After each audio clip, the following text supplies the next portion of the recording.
Yeah, The Next Generation ruined Star Trek. As much as I like The Next Generation, it made Star Trek boring. If you go to all the other Star Treks, like the Star Trek movies, oh my gosh, they're like, we have a problem that we need solved. Does anyone have motocross, mixed martial arts, and skydiving experience? And suddenly the fucking Beastie Boys music starts playing and they incorporate all these things and they're fighting. That's fun Star Trek to me. Oh, The Next Generation the new movies? Yeah, the Next Generation Star Trek. Oh my gosh, it's like, how can we out clever these guys? Are there any puzzles? How many lights can we count? The new diplomacy. How many lights can we count? How dare you? Wait, hold on. But I've seen the first Star Trek movie. Is the one from 2009? Was that Next Generation or was that regular That's regular Star Trek. Yeah. So like that 2009 movie you're talking about, this is the one where like Captain Kirk goes from the sports car to actually becoming captain. Yeah, he it shows. So I really like that one. I felt like it wasn't as popular as it should have been, and I like the next ones too. But I think it was just me too. No, I love them. I love that trilogy. I watch it like every year. I thought it was so sick. And that trilogy, when I saw it, before I saw the first trailer for that first Star Trek movie, I thought Star Trek was so ugly. I would put it on TV and I thought it was so lame watching them there being like, well, I'm going to have my tea and then I'm going to go talk to that alien. Right. The guy's sipping like, Earl tea. He's worried about Wesley's Crusher's homeschool progress all of or something. And like that Star fixing Trek? The problem, they used to be like, I flipped the switch and I reversed these and now it's okay. And right, like, way to go. And they're just like talking with made up words, talking about how he solved our time conundrum. And then like, I saw that trailer where he's like ripping it as the kid, and the cop pulls him over, and he's like, "My name's James Kirk." And James Tiberius Kirk. Yeah, I was like, "That's Star Trek." And then I saw the movie. I thought it was so sick. I'm like, I'm gonna go watch Star Trek now.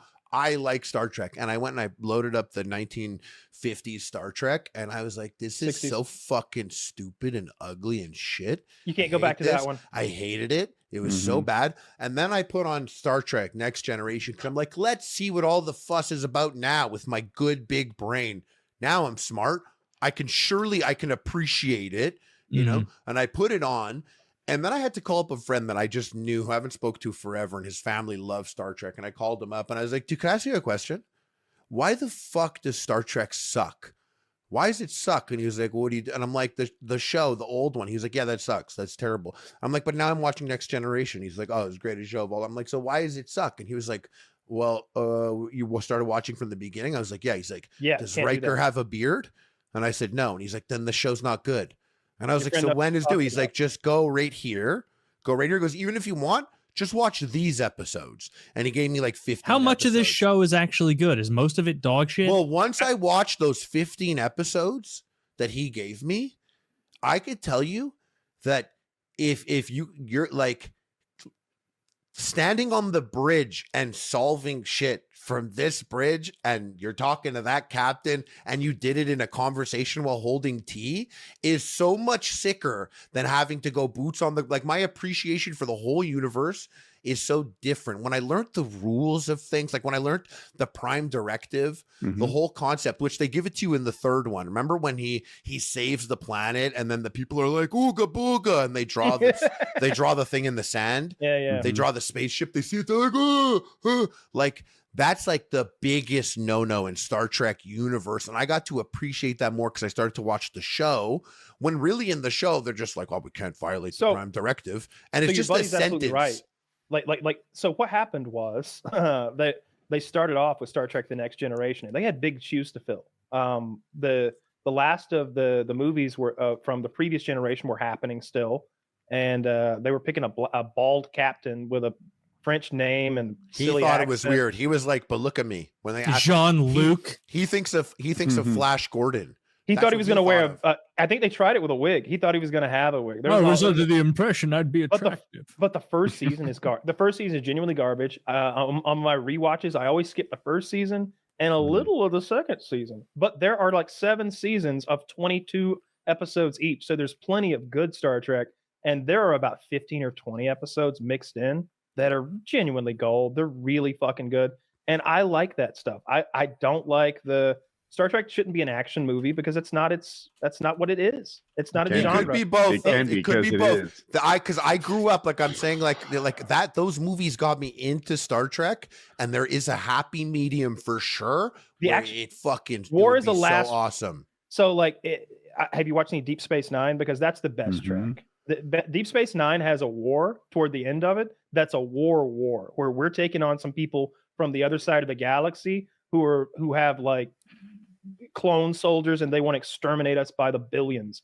And that's a really good show. Aren't they Because like you get space communists, like gay space communists? Well, yeah, but you don't need money because what would you need money for? What do you want that you would spend the money on? Sick Like, everything's- episode when these people who got cryogenically frozen, their tubes Yeah. are like found, and they come back and they're like, "Where's my money?" Like, you literally don't need it, and they're like, "Well, fuck this guy," and they're like, "No, like, it's you don't know how it works anymore."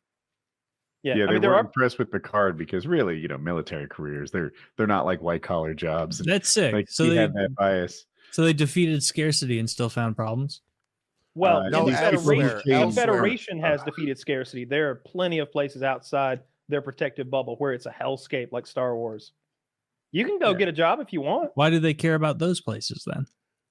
Those Like, places why- Explorers, they're just Why explorers. engage in so they're just in it for the love of the game. They're like, I want to see what kind of Absolutely. fucking frogs live on this blue planet. We're Yeah, like, Like we're gonna go out there and show people Yeah, that, Starfleet like, didn't have humanity is- military vessels until they were backed into a corner. All of the Starfleet vessels were exploratory short-sighted. Yeah. science vessels with weapons on them. Everywhere They didn't have to- outside of our wonderful quadrant is a hellscape. well, Let's not put guns on our ships. No, they had guns. They just They- didn't they have measure- like, purpose-built warships. they measure societies are part of the Federation, the part of it when you can travel to light speed, because a lot of societies will kill themselves or destroy the planet. They won't make it to that level. But if you do get to the level where you can travel at light speed, your planet isn't fighting each other anymore. So you're now like going outwards, because if you're still fighting each other and you get this technology to travel at speed, you will blow up your planet, and that's what happens. So if you did get to that point, Mm. you've done it in a way that like you've passed the litmus test, and now the other aliens are like, there's a whole other universe out there. So when the humans got there, we kind of got the perfect ending of our society where we're like, hey, let's go out there, man, and show people that we also had our problems. And these purple blobs also can had, like, definitely get along with these We're fucking... space evangelists. We're the best. What are you talking about? You know, yeah, I we don't know why you're hating on my childhood here. My beloved franchise. I've heard enough. God damn it! You people don't know what you're talking about. You All were right? shitting You on know, Christmas I'm earlier. literally a a subject wonderful matter show. expert, and I It just have has- a different preference. It has its drawbacks. There are boring times. There's plenty of Oh, techno yes. babbling Give bad me writing. more But you know, for fucking every talking episode about of techno America's babble, drug there's a problem half a titty in hanging code. out, and there's a camel toe from a wannabe supermodel. All right, that show has sex appeal. God damn it! All right, I like Star Trek. I like most of the Star Trek that there is, and I've seen every bit of it. I've seen all of it. I like the new Trek. Even though it's not as serious, it's more like quirky and silly. Lower Decks is the animated one, and I love it. Those it are just cool ended. too, yeah.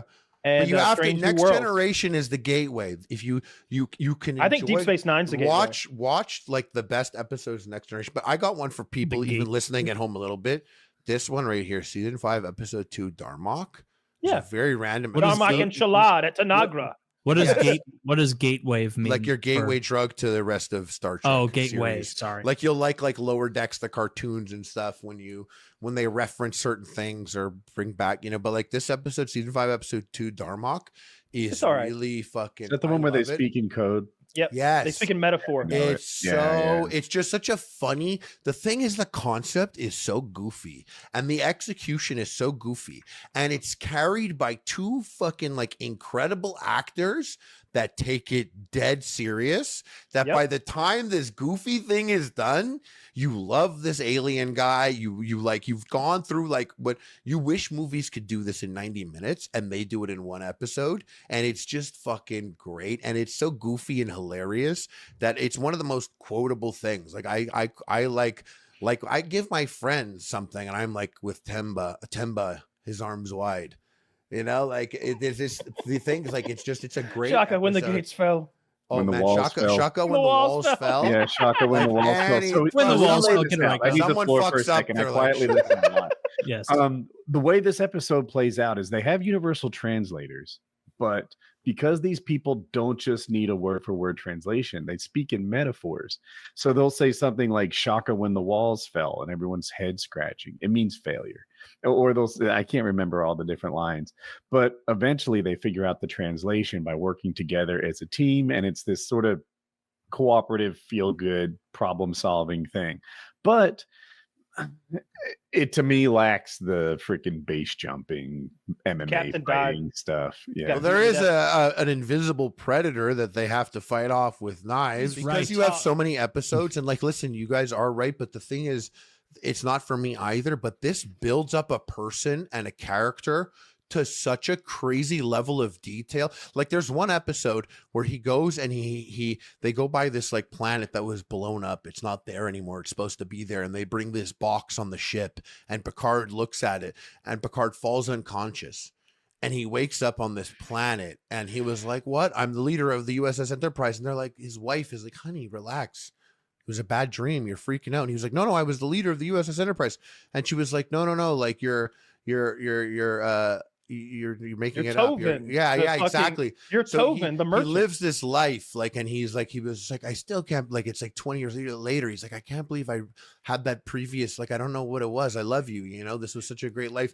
And then he finds out that the planet is ending his planet. And so the planet ends and blows up.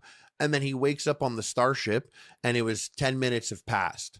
He's And they lived were a like, you whole were knocked lifetime. out, but he lived the whole life. Now, if So there were this no were, stakes. Hang on, let me add one little thing. Wait, hold on. If this were an anime, this would be a filler episode and this would be shit. And I would be like, this is garbage. Like, why I'm fucking wasting time in this stupid fucking dream. Fuck this episode. Nothing, blah, blah, blah. Then he walks over to his bedroom and he picks up the flute that's in there that at the beginning of the episode he said was a gift and he didn't know how to play. He picks up the flute and he starts to play the flute. Now, why this is so cool is because this guy is a captain of a Federation ship, and there's nothing more useful when making these decisions or these calls or anything than wisdom. Wisdom is the ultimate thing. So the fact that he lived 2 lifetimes of wisdom that no one else would, when things happen later on that he has the answers to, or they don't have access to him, I'm like, they need to get to him because he's literally a fucking superhero.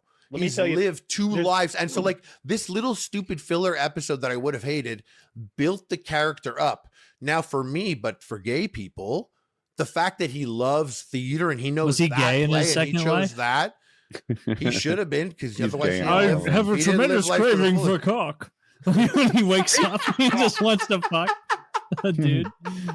But you see what I'm saying? It makes it like cool. It makes it like something did happen. There was no consequences, but this guy who he just got this major perk, like this major upgrade.